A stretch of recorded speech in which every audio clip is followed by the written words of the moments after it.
Magluluto naman tayo ng mechado. Kalating kilong kasim. 2 tablespoon na soy sauce. 1 teaspoon na calamansi juice. Saka paminta, 1/4 teaspoon lang yan. So, halo natin mabuti at imamarinate natin. Kahit kalahating oras lang. Magprito tayo ng patatas saka carrots. 150 grams na patatas at 80 grams na carrots. Kailangan fully cook ito kasi ilalagay natin ito sa parting ending na lang. Okay.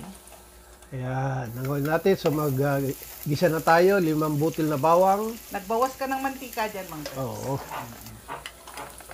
Isang pirasong medium na sibuyas. Gisa-gisahin lang hanggang sa umamoy. Saka ilagay natin yung ating minarinate na kasim.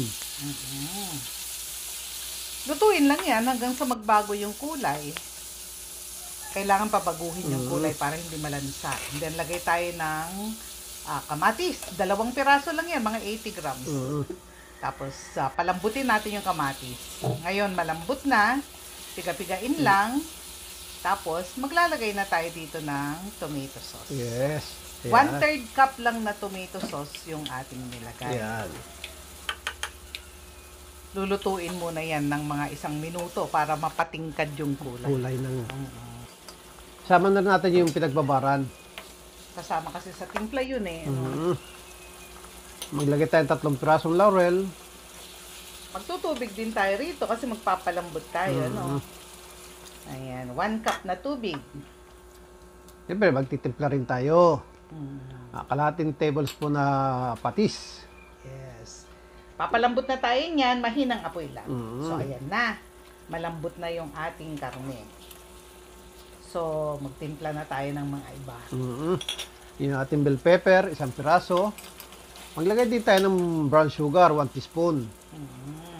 Yung ating prinitong patatas, saka yung carrots. Lagay na rin natin. Saka yung ating butter. 2 tablespoon na unsalted butter. Yan naman yung twist ng ating mechado ngayon. Meron siyang butter. Lutuin lang yan hanggang sa matunaw yung butter. Tapos na. Ayan na, masarap na pork mechado. Yes. Eto po.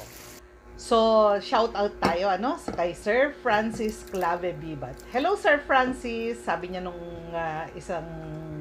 one time na nag-comment siya sa atin, sabi niya, pa-shout out naman po, mama.